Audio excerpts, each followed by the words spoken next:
See, in the previous lecture, okay, we have seen the subparametric, isoparametric, superparametric element. Okay, and now in this lecture we will cover the rest of the points. Okay, so let's start. I will start with the Jacobian matrix. Okay, so this term we have already used when we have seen the relationship between stress, strain, and displacement, right? So this, if you talk about this Jacobian matrix, okay, it is basically used to relate the Cartesian coordinate to natural coordinate. Cartesian coordinate will be in the form of x and y.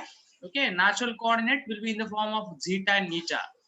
So here basically we are interested to replace x and y by zeta and eta. Okay, so there is some transformation which is required between Cartesian and natural coordinate system, and that is being done by the Jacobian matrix, right? So that is the purpose of the Jacobian matrix. Okay, it basically relates the Cartesian to natural coordinate system. Okay, now let's start with the second term, that is order of the element. So order of the element, it is nothing but a degree of the polynomial that is used to represent the solution over the element. Okay, what is the simple meaning of that? Okay, so let me explain you. It is nothing but what degree of the polynomial. Okay, so if you talk about the linear element, okay, see, just talk about the linear element. So if you talk about the linear element, okay, it is nothing but first order. Okay, linear element, it is with the first order. Okay, linear element, it is with the first order. Okay, if you talk about the quadratic element, it is the second order, right? Quadratic element, it is the second order. And if you talk about cubic element, it is the third order, right? So see, linear, we have quadratic, okay, and cubic. Linear, quadratic, and cubic. Okay, so these are the orders of element. So linear element, okay, basically it is the element with the three nodes, two nodes. Linear element, it is the element with the two nodes. Quadratic, it is the element with the three nodes, and cubic, it is the element with the four nodes, right? So these are nothing but order: first order, second order, third order, right? Now next, move to the next point, that is aspect ratio. Okay, so it's simple term. It is the ratio of the largest to the smaller dimension of the element. Okay, so if you just take the example of, let's say this rectangle. Okay, let's consider this rectangle. Okay, so let's say, see, this is the width. Okay, this is nothing but the width. Okay, and this is nothing but the height, right? Width and height.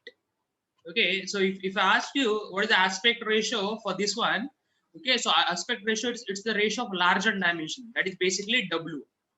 Okay, larger dimension is width, okay, upon smaller dimension, then that is nothing but height, right? So this is nothing but your aspect ratio. Is it okay? Is it okay with this one?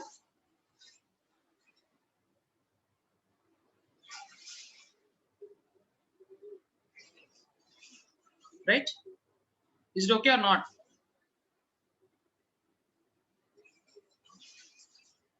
Is that okay? Yes, Yes, sir. sir. Okay, so next move to the next point. See, again, this is very important. What is called as skyline and banded matrix. This is very important. What is called as skyline and banded matrix of storing the data. Okay, now see what. So for understanding that, we will first try to understand what is semi bandwidth. Okay, so this semi bandwidth, it is also known as bandwidth. Okay, it is also known as bandwidth. Okay, so if you can see the diagram, or if you can see this image which is there, okay, we have this matrix. We have this matrix, and that is basically the diagonal matrix, right? This matrix, it's a diagonal matrix, right? So on either sides of the diagonal, you have zero elements, right? You can see it. So bandwidth of the global matrix will depends upon the degrees of freedom per node. Okay, so how we'll get global matrix? Global matrix will depends upon how many nodes you have, and for every node how many degrees of freedom you have, right? So say if there are three nodes, and each node it is having 2 degrees of freedom. See, there are 3 nodes, and if each node is having 2 degree of freedom, then 3 into 2 is 6, right? So size of global stiffness matrix will be 6 by 6, right? Will be 6 by 6. So if you talk about this size of the global matrix, obviously it will depends upon the degrees of freedom and what numbering scheme you're using. Okay, so if you talk about these degrees of freedoms are obviously they are fixed value. See, if you go for assembly problems, okay, that is 1D problem. Okay, just take the example of bar under axial load. Each node is having 1 degree of freedom. If you go for a problem of truss, each node will have 2 degree of freedom. Okay, if you go for a problem of beam, again each node will have 2 degree of freedom. So these degrees of freedoms are fixed. Okay, now it is up to us that how we are numbering the nodes, right? So degrees of freedom per node are fixed. Okay, so now it is up to us how we are going to number the nodes. Okay, so if you're going to number the nodes properly, okay, if you number the node properly, obviously the size of the global stiffness matrix will be less. What is the meaning of less? See, if you wrongly number the nodes, then your size might be 8 by 8, but if you properly number the nodes, your size might be 6 by 6. Okay, so that means you have minimized the size of the global matrix. Okay, so if you're going to minimize the size of the global matrix, what happens is the bandwidth gets minimized. See, if you can see here, what is the bandwidth? Okay, so if you can see this arrow, it indicates the bandwidth or semi bandwidth. Okay, see, all of you, you can see this arrow, it indicates semi bandwidth or bandwidth. And if you talk about this total arrow, it indicates the carpet width, right? This total arrow, it indicates the carpet width. Okay, now if you want to minimize this bandwidth, obviously your node numbering should be proper, right? Node numbering should be proper. That means you will get the lowest size of the global stiffness matrix. Okay, see, uh, the storage space which is required to store 8 by 8 matrix, the storage space which is required to store 8 by 8 matrix will be more as compared to the storage space which is required to store 6 by 6 matrix, right? Because 8 by 8 matrix will get requires more space than 6 by 6 matrix. Okay, so if you're going to properly number the nodes, okay, your size of the global stiffness matrix will be minimized or will be optimized. Okay, so that less storage space will be required. Okay, so see, if it is going to take less space, obviously your computation time will be minimized, right? Your solution time will be minimized. Is it okay? You have understood this one? Yes, sir. Okay. Now see, there is one formula which is written for calculating the bandwidth. So bandwidth, it is given by degrees of freedom per node. How many degrees of freedom you have per node into maximum of largest node minus least node. Okay, how many largest node you have minus least node you have plus 1. Okay, so, or you can write down as maximum difference between the numbered degree of freedom at the end of any element plus 1. Okay, simple formula. Bandwidth, it will depends upon degrees of freedom per node into how many maximum largest nodes minus least node. You might have a maximum 5 nodes and minimum 1 node. Okay, so 5 minus 1, okay, plus 1 into degrees of freedom per node. Okay, so that is how you're going to write down the formula for bandwidth. Right? So this is a formula. Okay, so see, what is skyline storage? See, if there is one element, if any element is not covered by bandwidth, then it is covered by skyline storage. Okay, if I come back, okay, if I come back, okay, just see here. See, if you can see these 0 elements, right? If you can see these 0 elements, they have not been covered by bandwidth or semi bandwidth, right? If you consider this see, if you consider these 0 elements here in this particular image, right? These 0 elements have not covered by using bandwidth, right? So such sort of elements which are not covered by bandwidth, we are supposed to cover by skyline storage, right? So skyline matrix, skyline storage or skyline matrix, it is called as a variable band matrix. It's a variable band matrix. or envelope storage matrix, or it is also known as envelope storage matrix. So it is a form of sparse matrix storage that reduces the storage requirement of the matrix more than banded storage matrix. Okay, so see, instead of see instead of storing this entire matrix, okay, what I will do, I will cover these elements. Try to understand. I will cover these elements, these which are covered by bandwidth or semi bandwidth. Okay, I will cover these elements, okay, on which I have drawn a line. Those elements I will cover by using semi bandwidth and or bandwidth, and the elements which are not covered by these lines, okay, I will cover by using skyline storage. Okay, so what happens due to that?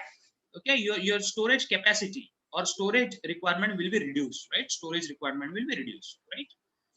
Because if you talk about this banded store matrix, it will take more space. Okay, but if you talk about this skyline storage matrix, it will take less space, right? So if you talk about this in column oriented matrix, only entries from non-zero entry to last non-zero entry in each columns are sorted. So in column oriented matrix, only entries from first non-zero entry to last non-zero entry in each column are sorted. Okay, so you will get all non-zero entries, okay, first non-zero entry to last non-zero entry, and those will be sorted. Is it okay?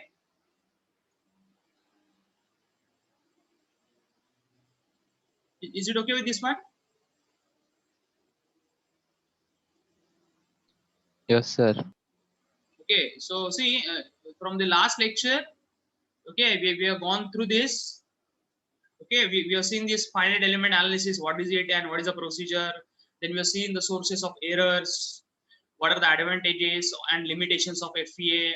Okay, then we have seen the applications of FEA. Then we have seen the difference between FEM and what are the classical methods we have.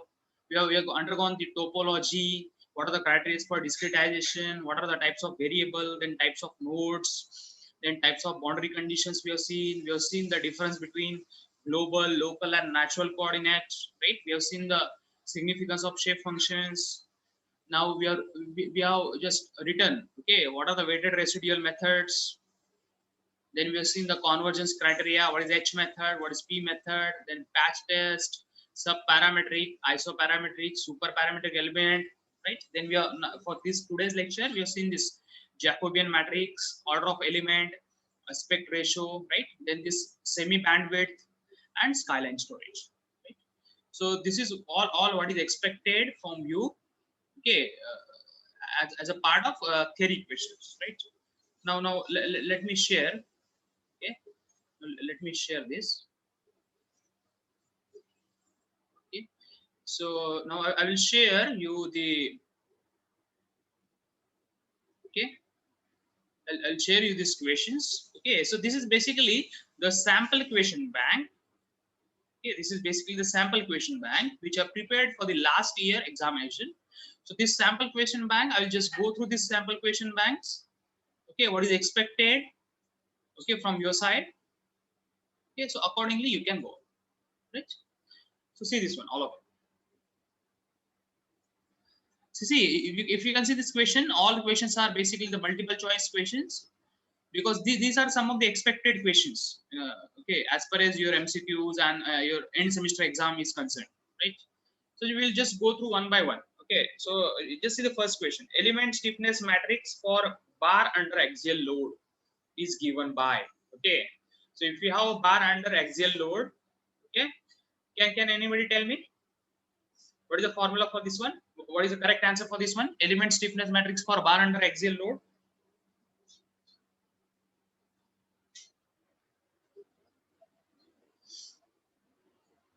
Is there any idea? Can you guess? Any one of you? What is the element stiffness matrix for bar under axial load?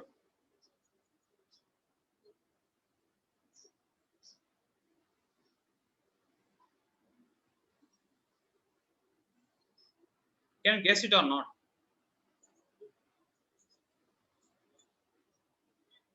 Just go through this question. What is the element stiffness matrices for bar under axial load?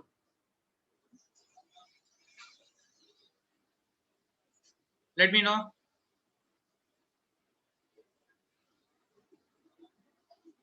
See, am I audible? Am I audible? Yes, sir. Yeah. Then you can answer. Element stiffness matrices for bar under axial load.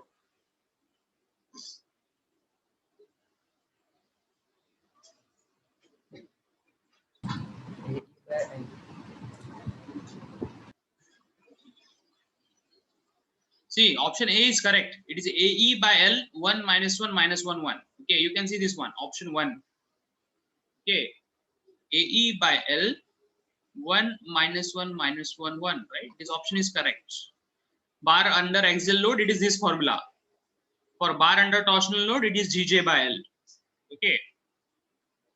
For spring, it is K into 1 minus 1 minus 1 1. For conduction, it is KA by L. For convection, it is sir आप HA. PPT show किए हो, हम लोग matrix नहीं देख पा रहे। हाँ, आपने पीपीटी शो किया है। हाँ,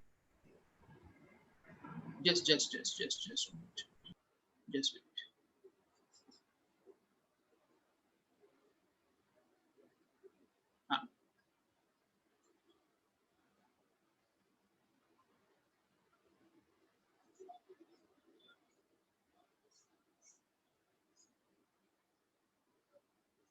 Okay.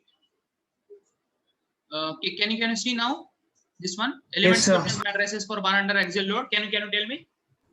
What Yes. option? Yeah. See, obviously this is first one, right? AE by L 1 minus 1 Yes, minus sir. 1, right? This is the first option which is correct. Element stiffness matrices for a bar under axial load. So this is the formula. Now just go to the second question. Okay, just go to the second question. Okay, which of the following method is a weak form? Which of the following method is the weak form of weighted residual method? Which of the following method is a weak form of weighted residual method? Option B, sir. Rayleigh's method. Can you see the question?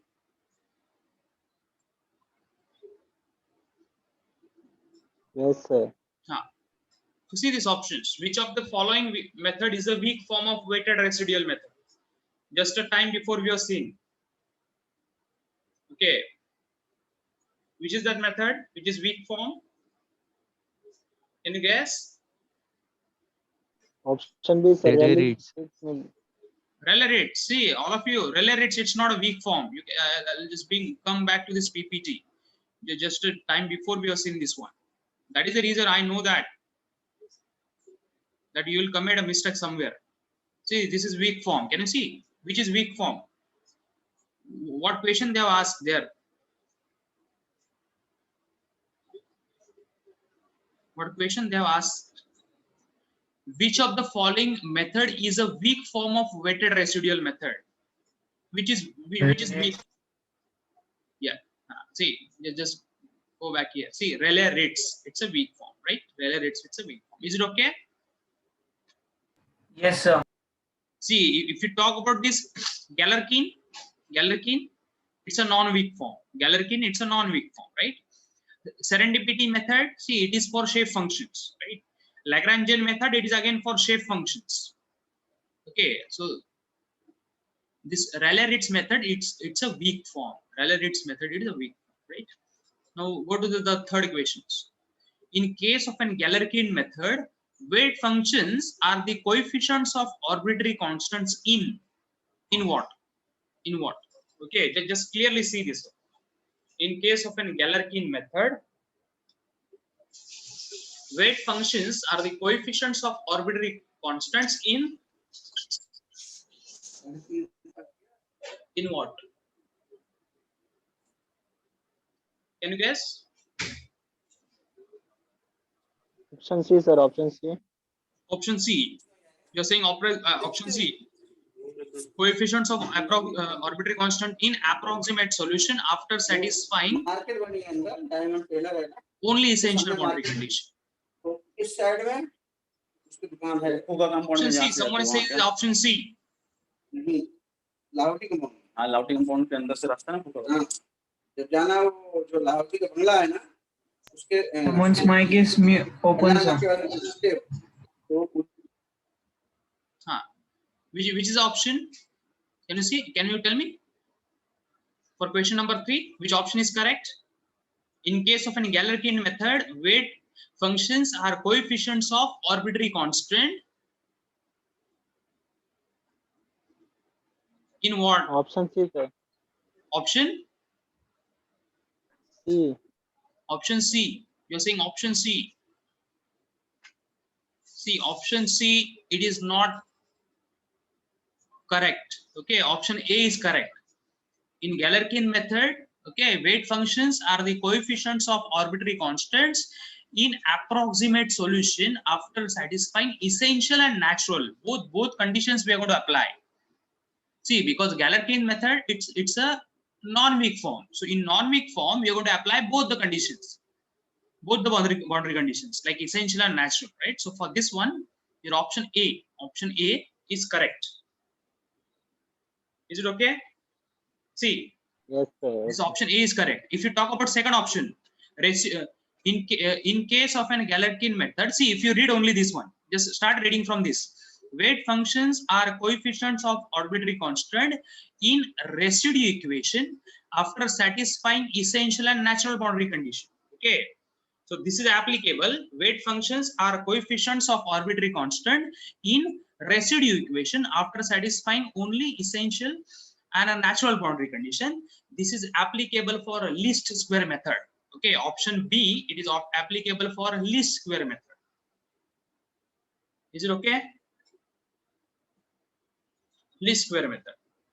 If you go for this option C, weight functions are coefficients of arbitrary constant in approximate solution after satisfying only essential boundary condition. This is applicable for Rayleigh-Ritz method. See, I am just not telling you which A is correct, B is correct. Okay, I am explaining you each and every term. Okay, so see, for this one option, see this, for this question number 3, this option A is correct. Okay, if you go for option B, it is applicable for least square method. If you go for option C, it is applicable for Rayleigh-Ritz method. Okay, Rayleigh-Ritz method. And if you go for option D, okay, there is no such method which is existing. There is no such method which is existing. Is it okay?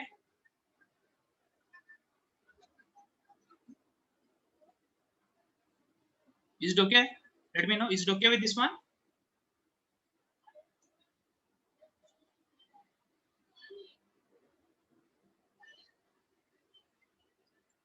Is that clear? Yes, sir.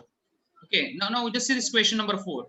In case of an Rayleigh-Ritz method, weight function is or weight functions are coefficients of arbitrary constant in just a time, just a 1 minute before. Option A. Option A, sir. Which is correct, right? It's option 1 is correct. In Rayleigh-Ritz method, weight functions are coefficients of arbitrary constant in approximate solution after satisfying only essential boundary conditions. Okay, so this option is correct. Okay, because in Rayleigh-Ritz method, we are going to apply only essential boundary conditions, and we will take the arbitrary coefficients of arbitrary constants from approximate solution, and we will call those as weight functions. We will call those as weight functions. Is it okay? Okay, there is no need to explain option B, C, and D. Okay, those options are same as what we have seen in question number 3. Okay, right? Now see this question number 5. Following is the sequence in the increasing order of element. Okay, so which sequence is correct in the increasing order of the element? Okay, just go through it. Which option is correct? Option A, sir. Option A is correct again. Option B. Option B is correct.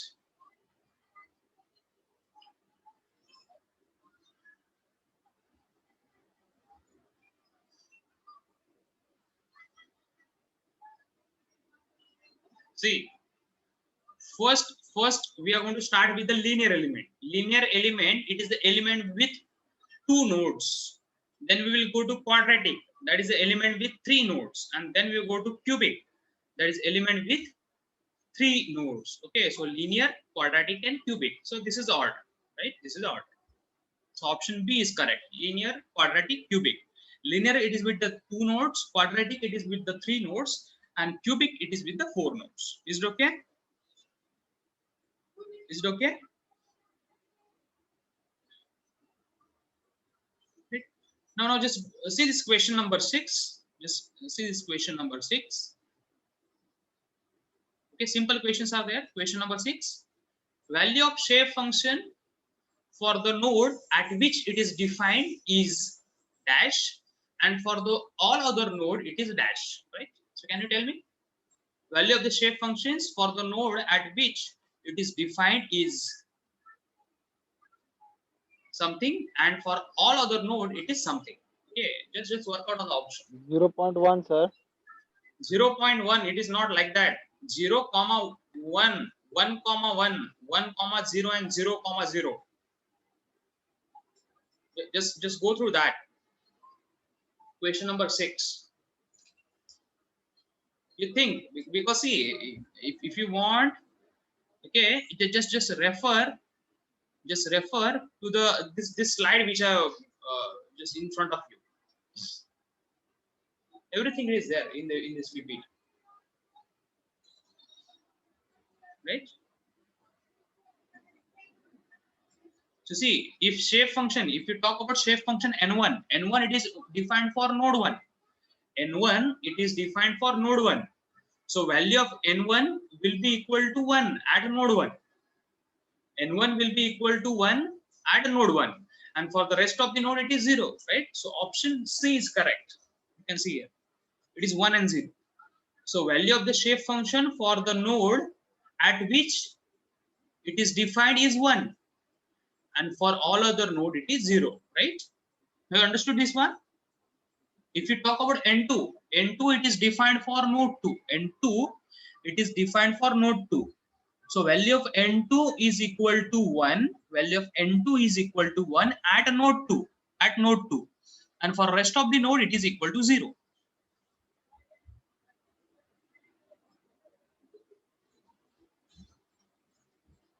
Right?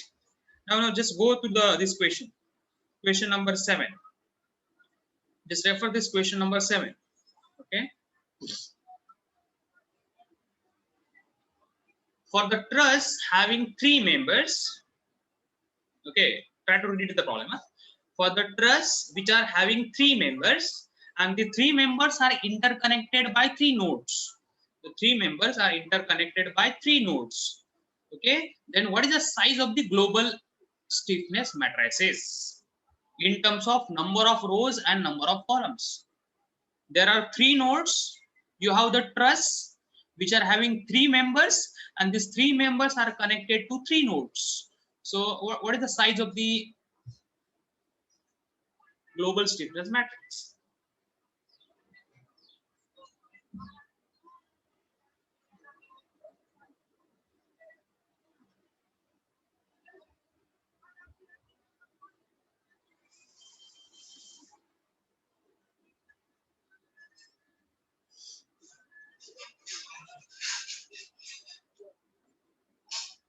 Just guess and let me know.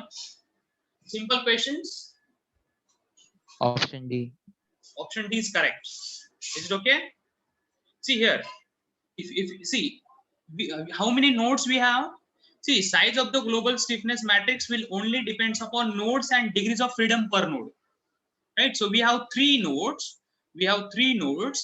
And if you talk about the truss element, each node can move in 2 directions. Okay, each node can move in 2 directions.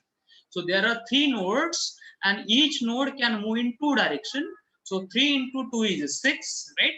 So size of the global stiffness matrix is 6 by 6. Is it okay?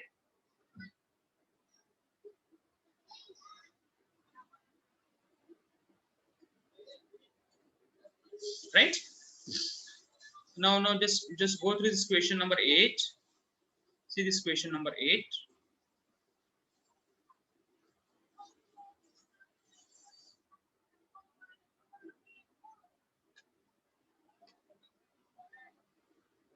Okay, this is question number 8.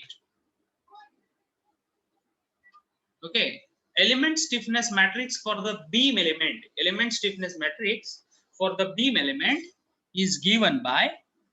Okay, so 4 options are given. Okay, you need to tell the correct option.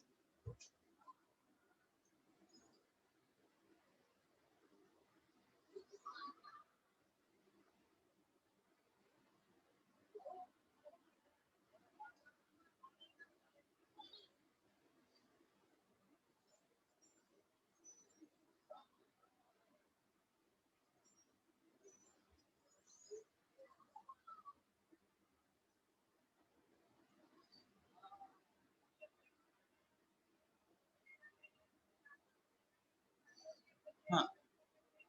Tell me which option is correct.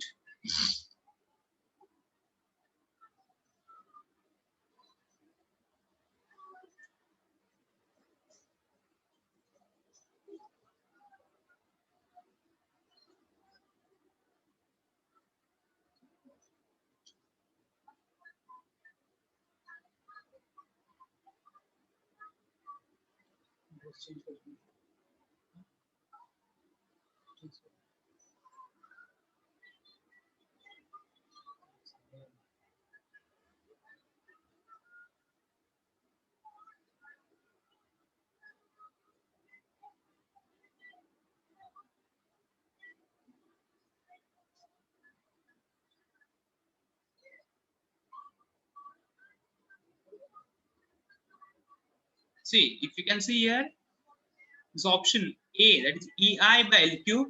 Okay, this option is correct. Okay, because we have already solved many problems based on this formula. EI by L cube. Okay, EI by L cube.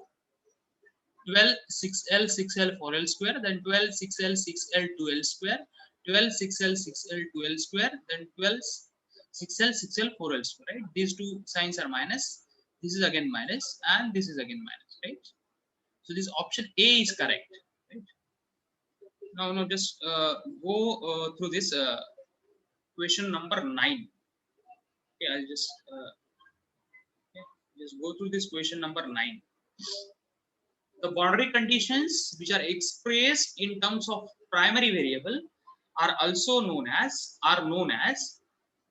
the boundary conditions which are expressed in terms of primary variable are known as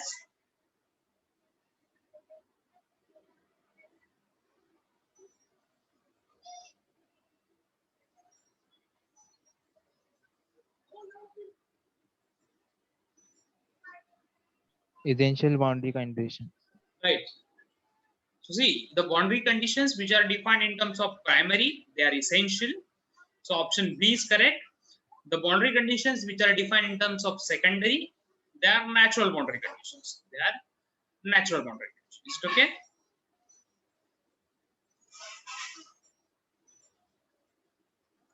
Is it okay or not?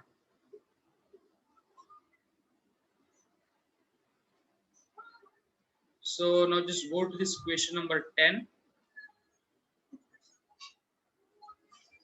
They just see this one. Just question number, just go through the question number 10.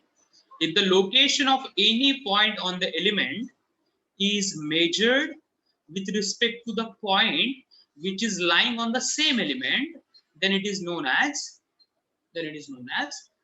local coordinate system, or global coordinate system, or natural coordinate system, or Cartesian coordinate system.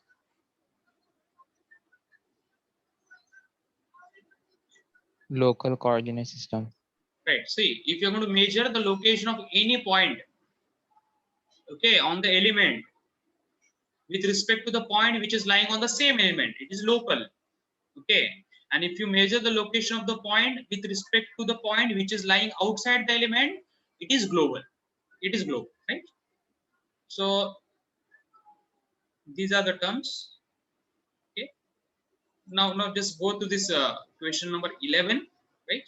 In H method. Okay. So what is H method?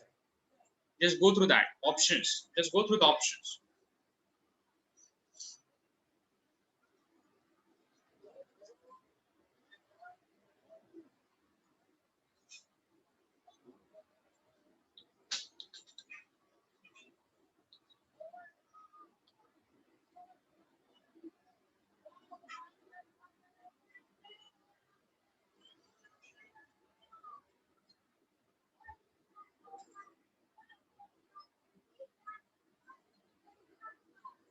Option C. Right. See, in H method, what happens is in H method, we are going to increase the number of element. Okay, we are going to see this option C is correct. We are going to increase the number of element by keeping order of element same. Okay, so by keeping same order of element, we are going to increase the number of element. That is H method. Okay, if you go for P method, the option A is correct. A is correct. That is, order of the element is increased by keeping number of elements same. Okay, so that is nothing but P method. Option A, it is applicable for P method. Option C, it is applicable for H method. And option B and D, okay, this is option B, okay, and this option D, that doesn't exist. Okay, option B and D, that doesn't exist, right? So let's move to the next question. Question number 12, we will go. Question number 12. Okay, just see this question. Question number 12. The element in which less number of nodes are used to define the geometry compared to the number of nodes used to define the displacement, it is known as. This has been already taken in the last lecture only. Okay, the number of nodes defining the geometry are less compared to the number of nodes used to define the displacements. Okay, see, the number of nodes which are used to define the geometry are less as compared to the number of nodes which are used to define the displacement. Okay, so then such sort of element, it is called as what?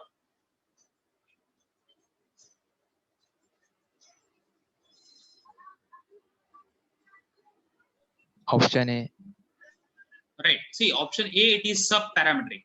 This option is correct, because in subparametric, number of nodes defining the geometry are less as compared to the number of nodes defining the displacements. If you go for isoparametric, number of nodes defining the geometry are equal to number of nodes defining the displacement.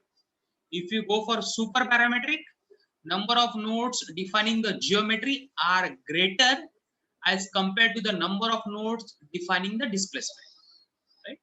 So these are the three options. And quadrilateral elements, you see, this is a different element. Okay. Now go to this option. You see this option number, see question number 13. Just go to the question number 13. Jacobian matrix, it is used to relate. Jacobian matrix, it is used to relate. Just go through this options.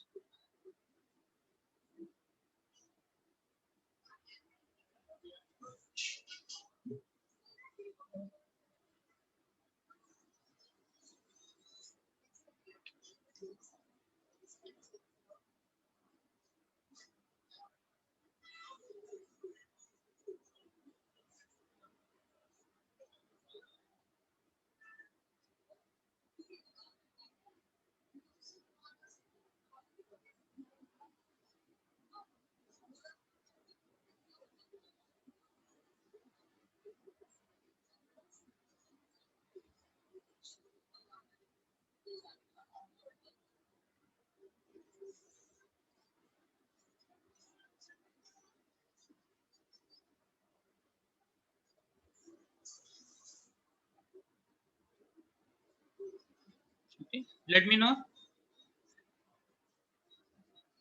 which is the correct option. Just a time before we have seen Jacobian matrix, it basically relates what? Cartesian coordinate to natural coordinate, right? Cartesian to natural. Okay, so option D is correct. Option D is correct. Option D is correct, right? It relates Cartesian to natural. Now next go to the question number 14. Question number 14.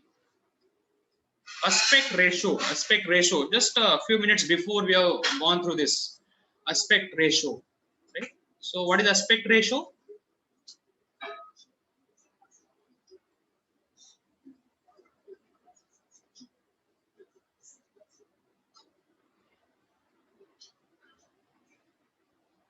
Option A. Option A, right? It's basically the ratio of larger dimension to the smaller dimension, right?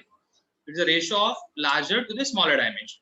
So option A is correct. Option A is correct. Aspect ratio, option A is correct. Right? Now let's go to this question number 15. Right? Consistent mass matrices for the free axial vibration of the bar is given by, okay, just go through this. Okay, you just need to recollect or remember the formula of consistent mass matrices for the free axial vibration of bar. Okay, so just this formula you just go through it, right? Go through this formula.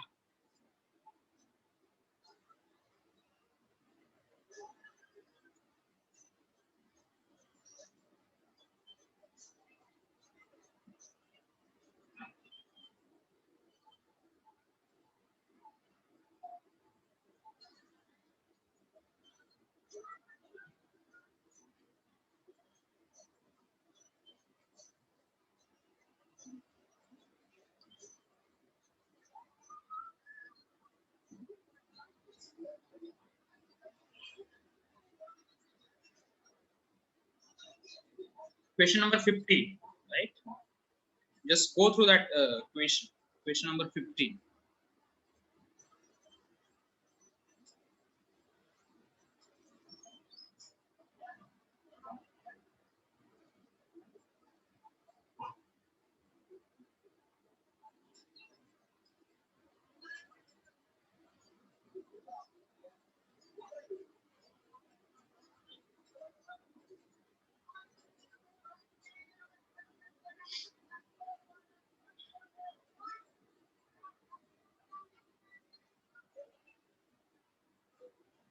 See, if you can see this question number 15, consistent mass matrices for the free axial vibration of the bar. Okay, option B is correct. Okay, because it is rho A L by 6 2 1 1 2. Okay, rho A L by 6 2 1 1 2. This formula we have already derived. Okay, consistent mass matrices. That is rho A L by 6 2 1 1 2. So this formula we have derived. Okay, so there is no formula like option A, option C, and option D exist. Okay, so only option B is correct. Option B is correct. For consistent mass matrices, it is rho A L by 6 2 1 1 2, and for lump mass matrices, it is rho A L by 2 1 0 0 1. Okay, 1 0 0 1. So this is the formula. Is it okay? No, just go to the question 16. The stress strain relation matrix D for plane strain condition. For plane strain condition. Okay, so just go through this. For plane strain condition, what is the formula?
So see, if you can see clearly, Okay, option C is correct. Okay, so this option C is correct. See this option. E divided by 1 plus nu, 1 minus twice of nu. Okay, that is mu basically. 1 minus mu 0, mu 1 minus mu 0, 0 0 1 minus twice mu by 2. So this option C is correct, right?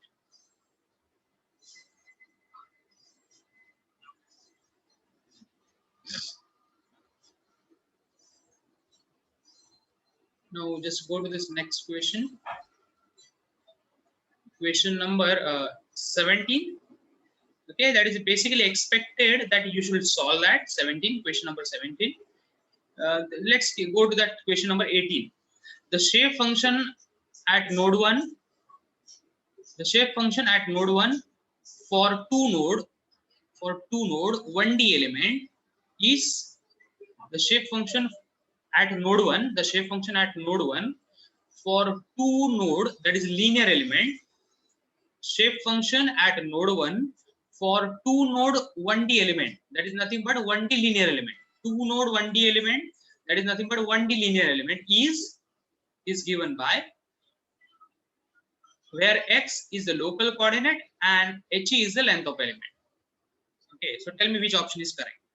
A, B, C, D.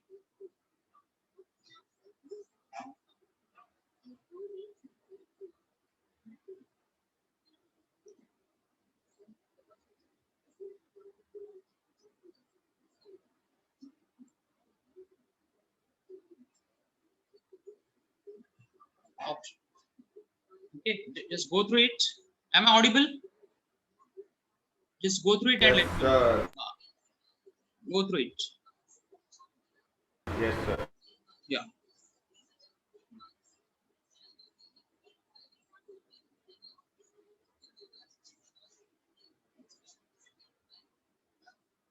Option A. Option A. Right. See,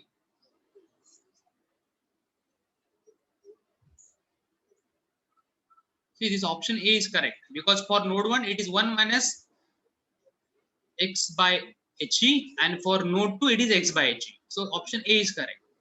See, option A, it is correct for this one because at node 1 it is 1 minus x by he, and for node 2 it is x by he, right? And these two options, option C and D, they doesn't exist. It doesn't exist. Okay, now see, if you need to use this formula, that is question number 19. If you need to solve this question number 19, you need to go for the formulas. Okay, so that we'll do later on. 19, 20 we'll do later on. Just go to this question number 21. It is very simple. A triangular element has nodal coordinates 10, 10, 40, 20, and 30, 50 for node 1, 2, and 3 respectively. If the shape functions n1 and n2 are 0.15 and 0.25 respectively, the shape function n3 is given by, see the options, 0.4, 0.1, 0.6, 0.2.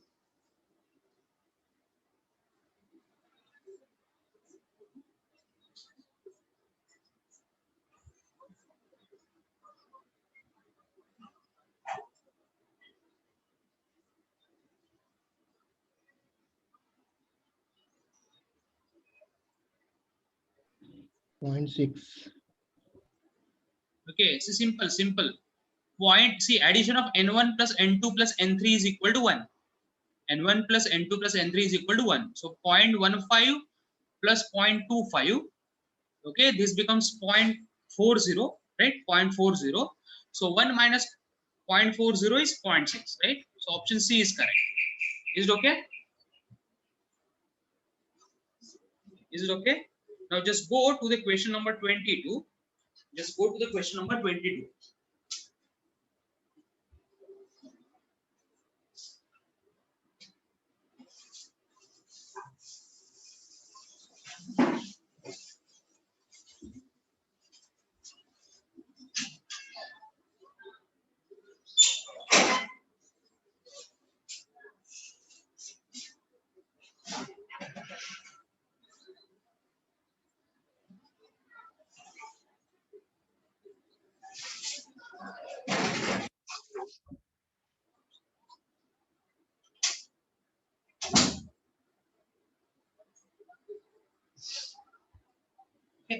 So what is about question number 22? Governing equation can be obtained by using principle of maximum potential, principle of minimum potential energy, principle of minimum kinetic energy, principle of maximum kinetic energy.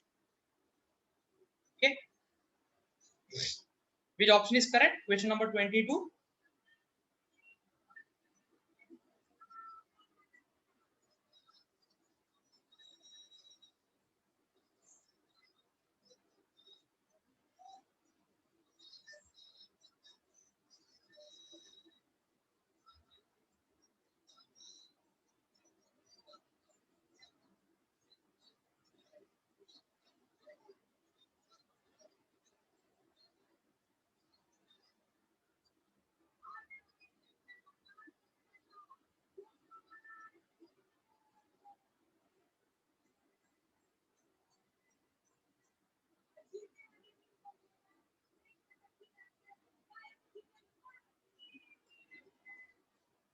Okay. Am I audible? Yes, sir. So you should tell me the answer.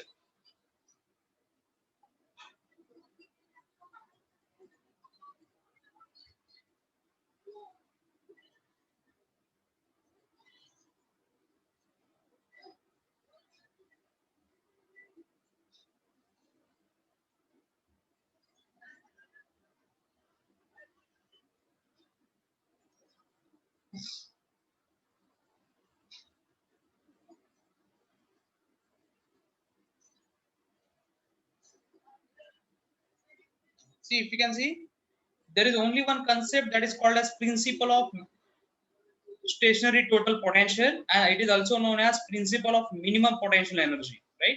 So this option B is correct. Principle of minimum potential energy. This is also known as principle of stationary total potential. Okay, so today we are going to stop here, and in the next lecture we will try to solve more number of MCQs based on this same chapter.